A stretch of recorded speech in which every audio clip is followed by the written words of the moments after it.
let's learn how to change the alarm sound on your iPhone. If you're tired of your old alarm sound and you want to change it to something new, then just follow my steps because it's pretty easy to do so. I'm running iOS 17 and I'm using my iPhone 14 Pro device, but this will work on any iPhone model and any iOS version. So if you have a different iPhone, you can follow my steps because they are the same. I'm going to open the clock app on my iPhone and then click on the alarm section at the bottom. The next step is to tap on the Edit option at the top left corner of the screen, and then you want to select an alarm on which you want to change your sound. So I'll select this alarm, and then you'll open the alarm editor where you can change all sorts of things. If I tap on this Sound option, it's going to open a list of all the different sounds from which we can choose from. You can tap on a sound, and it will play automatically so you can hear and decide if you like it.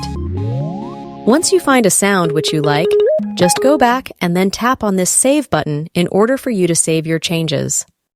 Thank you so much for watching this video, and I'll see you soon.